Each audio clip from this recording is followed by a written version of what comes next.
Welcome to the Dear Rochester Retire Well podcast with David Pulcini from SixPoint Financial Partners.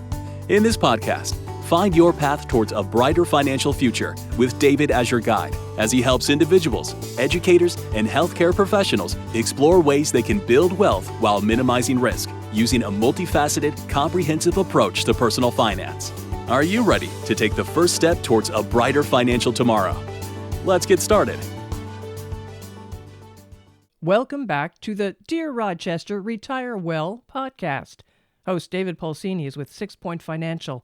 And while I love the name of the company, I have to admit I'm curious about where it comes from and what it has to do with offering top-notch financial service to clients.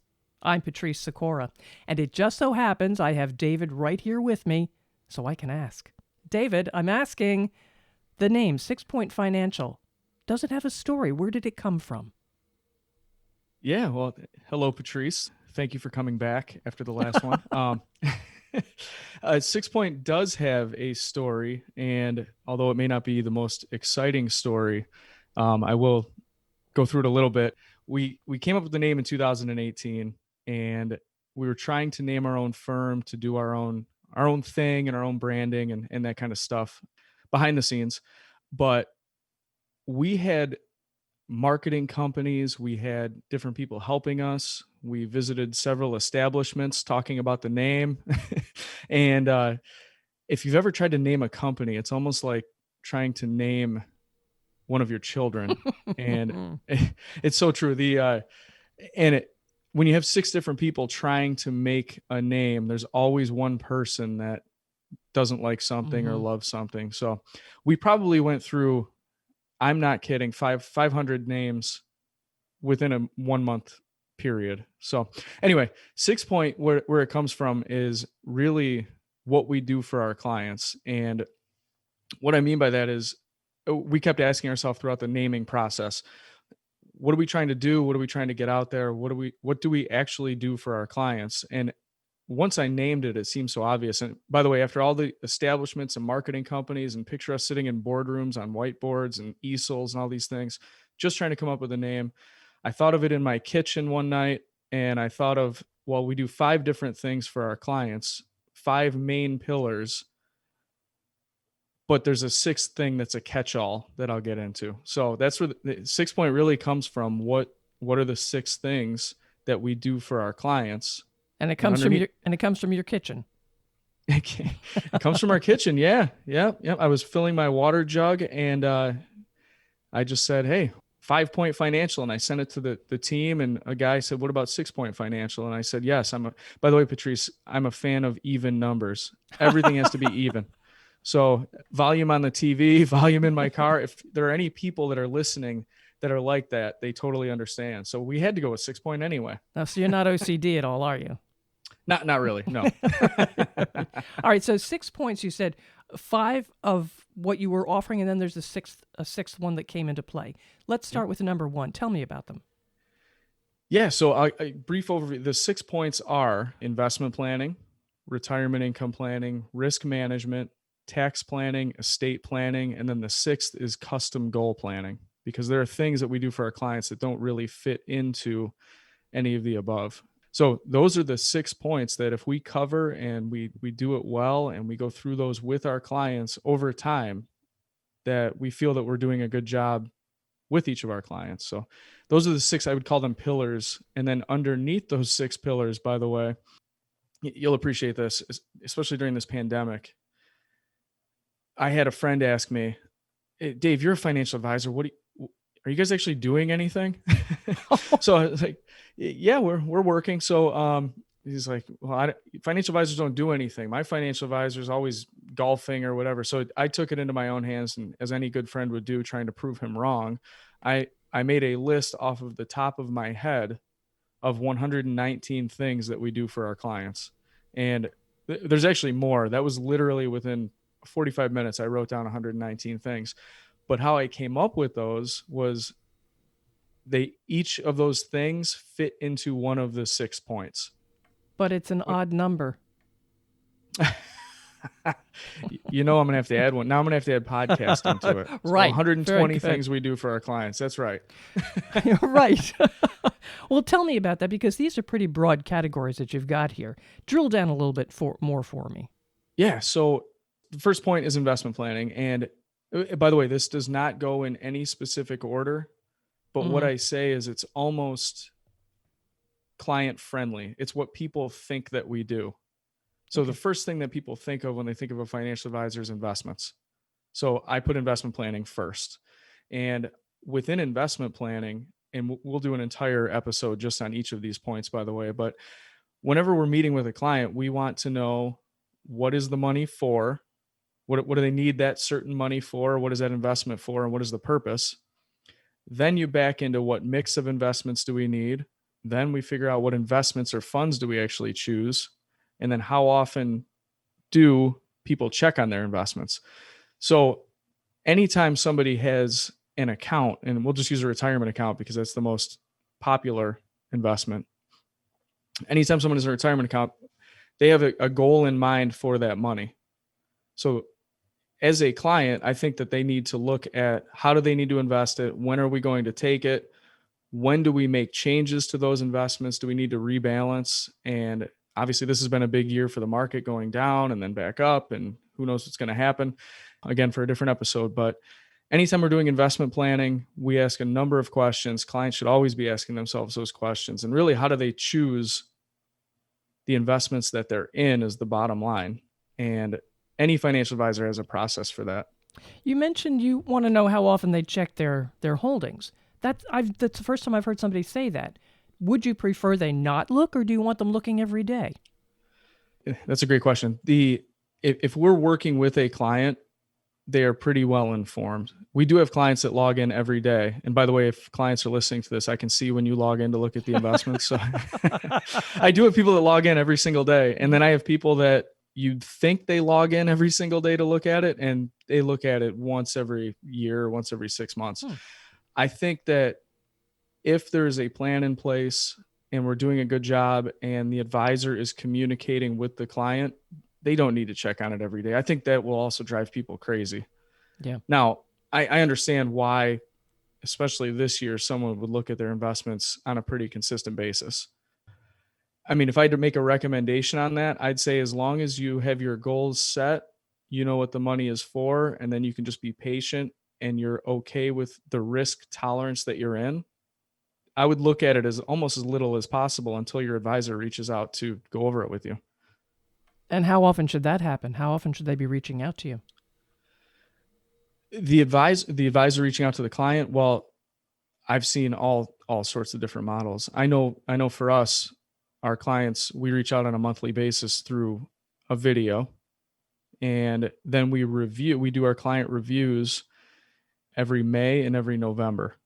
So we meet with all of our clients in May and November, which are obviously very busy months for us, but there are many reasons for that. And again, we can get into that in a different episode, but so we'll meet with our clients twice a year.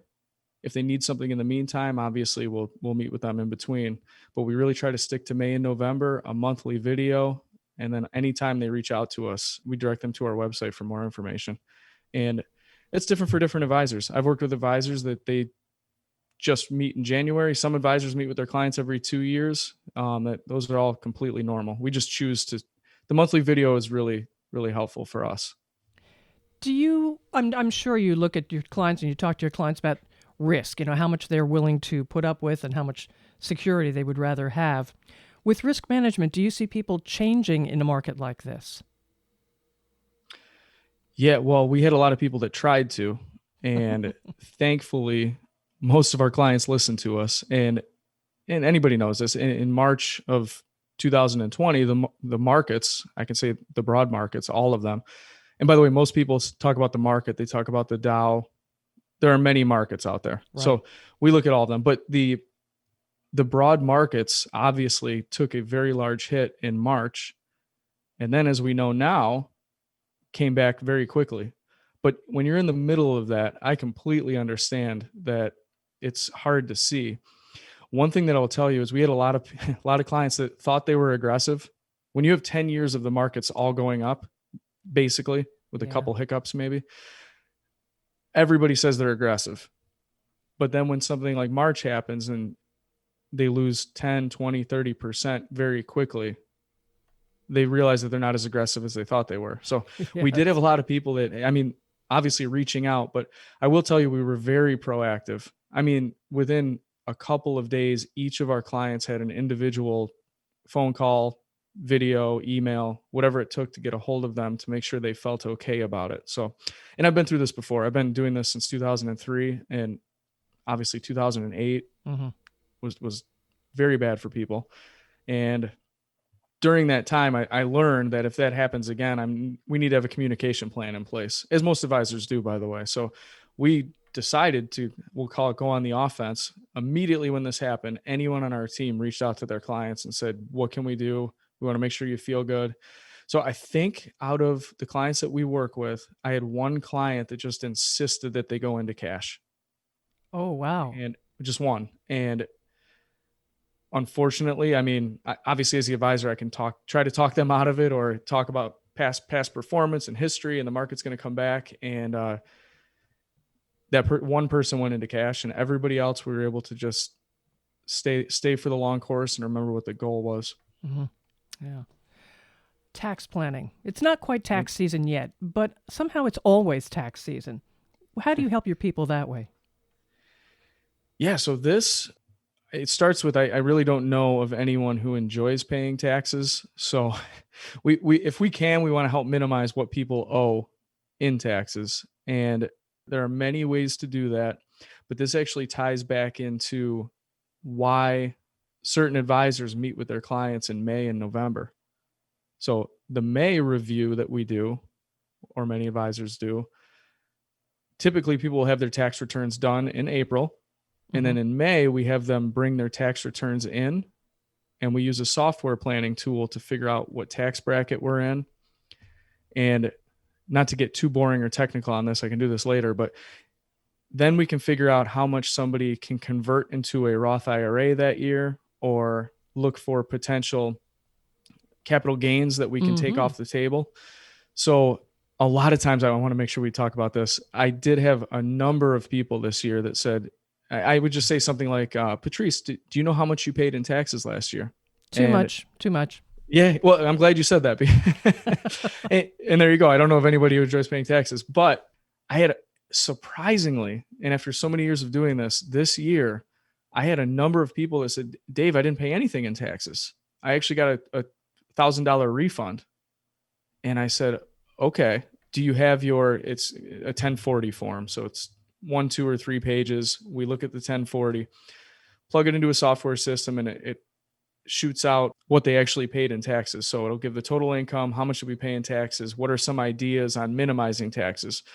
But this person that thought they got a $1,000 refund actually paid $27,000 in taxes. Oh, they just don't see it because it's withheld out of their paycheck. So, I mean, very basic stuff like that. So I had a lot of people that, again, very surprised. At least 10 people said, I didn't pay taxes last year. I got a refund. And if you're listening, that's just not true. Right. Most of the time. When in actuality, you are paying, you just don't feel it. As you say, it's coming out of your paycheck. Yeah, and you don't see it. So one easy thing, an idea that a client can take advantage of is maybe we can change some tax withholdings around and contribute more to your retirement. So if you're not maximizing your retirement account, you can maybe change your withholdings out of your paycheck and then contribute that same dollar amount into your retirement accounts. So then at least it's the same net effect on your taxes at the end of the year, but at least you get to keep it and it's in your retirement account rather than paying the government. And we do, one last thing I'll say about taxes and then we'll move on. But I have a number of people that say, especially in our public school sector or our healthcare workers, I have them withhold an extra $200 a paycheck so that I don't owe at the end of the year. Well, why don't we take that $200 and put it into something?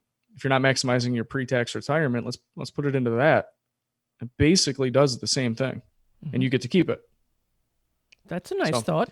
I mean, that's just a very simple idea. There are many more, and we get into, again, the November review, we talk about actual Roth conversion. So if somebody has $5,000 left in the tax bracket that they are in without going into the next bracket, we would convert that $5,000 and push them right to the edge of the tax bracket. How do we do that?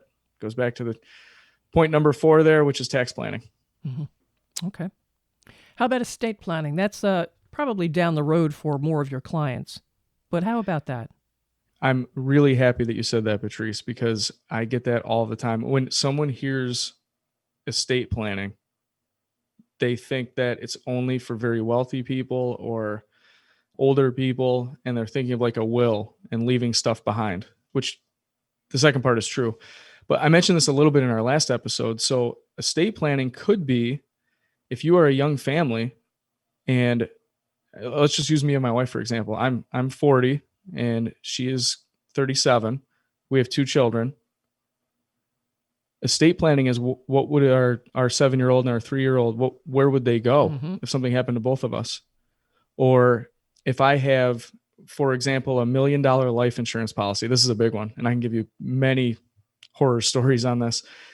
If we both pass away and we have $1 million of life insurance, what is going to happen is, again, for a different episode, but the court will appoint somebody to take care of those finances until the children turn 18. And on their 18th birthday, they're going to get a huge check.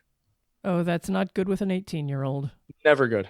And I can tell you, when I was 18, if I got $1 million check, I don't think I'd be doing this right now. So, and it's mostly after tax money and all this other stuff. So, I mean, there's more to it, but we actually call those the Corvette funds, by the way, because we see it, we see it all the time. Yeah.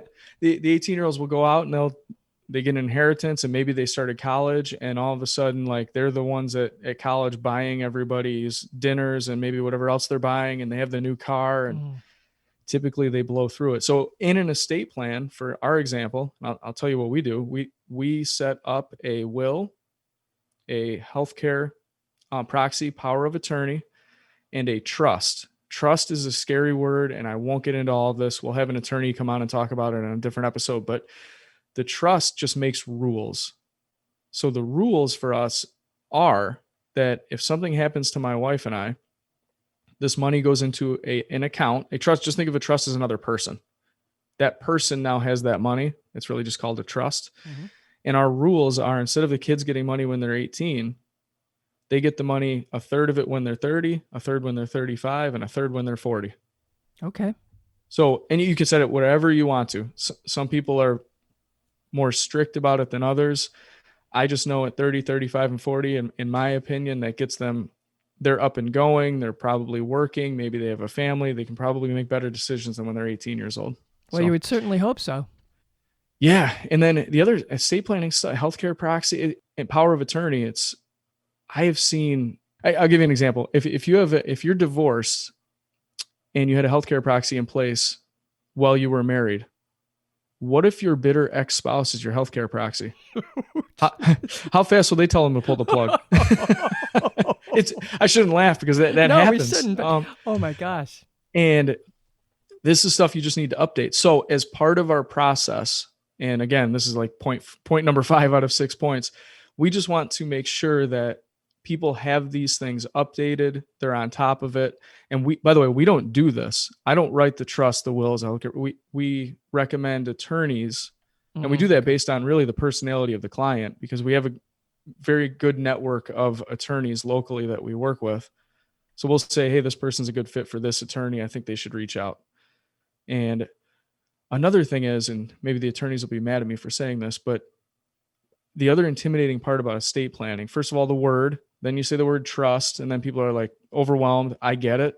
But if you just go in and you say, hey, they need a trust, will, healthcare proxy, power of attorney, please make that happen. It's a little bit of work on the client's end, but normally I get, well, how much does that cost?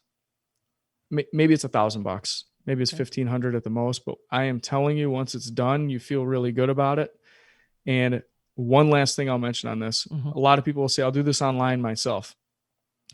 Every attorney, every one of them that I've ever talked to, says they make more money fixing what people don't put online than if they would have just come to them in the first place. Oh. So clients just, I mean, as a normal person, you just don't know all of the rules and for each state, by the way. And what if What if your spouse is a resident of Florida and you're in New York and you're trying to do this online? Do you even know where to begin? So, and I could go on with this all day, but it's a very important part of a financial plan. And that's why it's one of the 6 points. All right. And then wrapping up these 6 points, the custom goal planning. How often do you do this, and exactly what is it? Patrice, this is our catch-all. So if someone comes out with like 7-point financial, they can't say that they're better, because this is our catch-all. So what I mean by custom goal planning is, and this sounds cliche, but it's true, everybody's situation is different.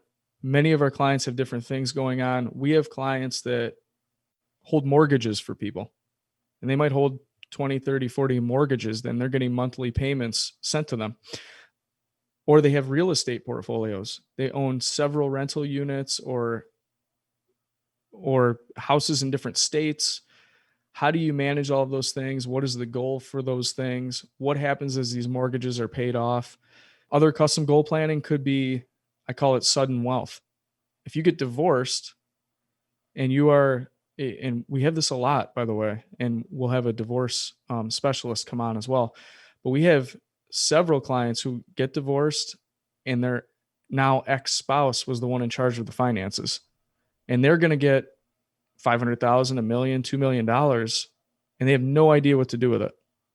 So that could be a sudden wealth event. So that again, that's a custom goal plan.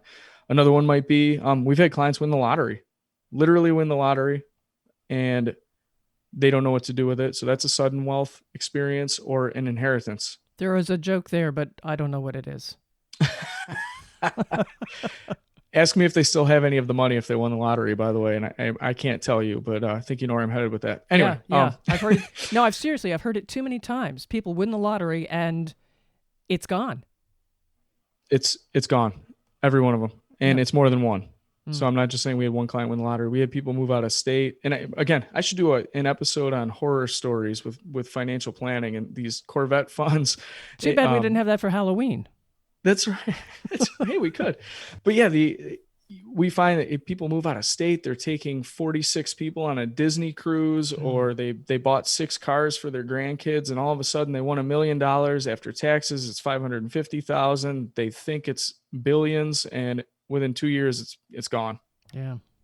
So we see that all the time. But anyway, this is where custom goal planning comes in, and it is our job to say, and sometimes I feel like a doctor, you have to bring some bad news, or what they feel is bad news. If you just inherited $3 million,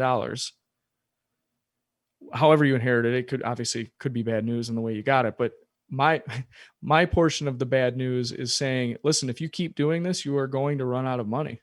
Yeah. So it is our job to tell them that. And that's not very common, by the way. Mostly it's positive. And what are we going to do with this? How are we going to set you up for the future, your kids up for the future? And that's where our clients trust us with that.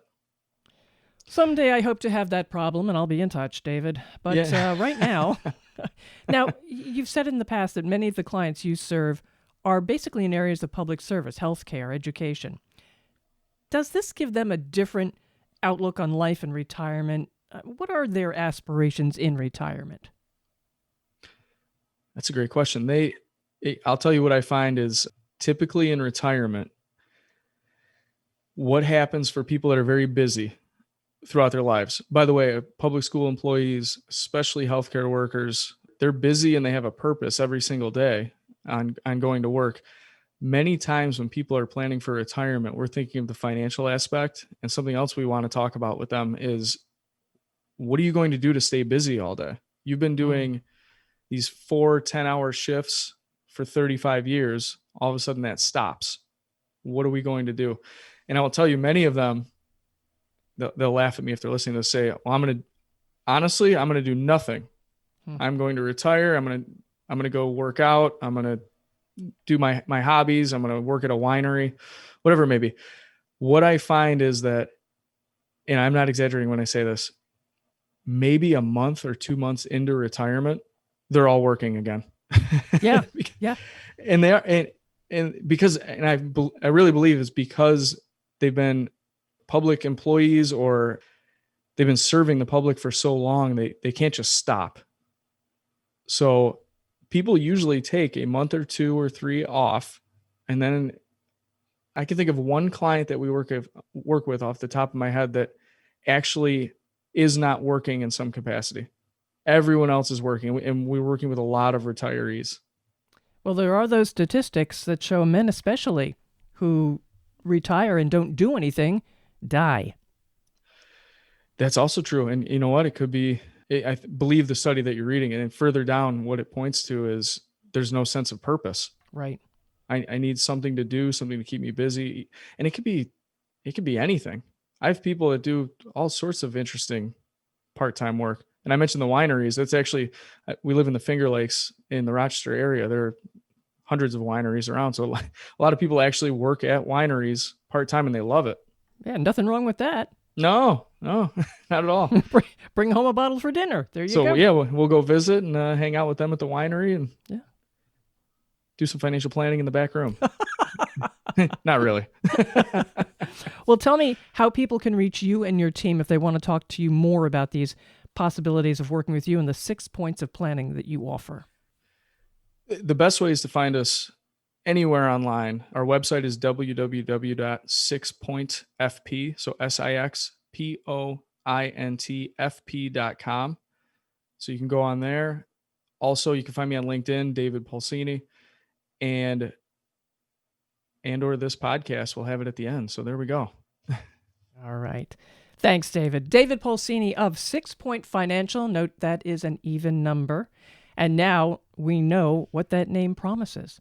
To subscribe to all upcoming episodes of David's Dear Rochester, Retire Well podcast, subscribe with the subscribe button on this page. And to share, of course, there is the share button. I'm Patrice Sikora, and let's talk again later.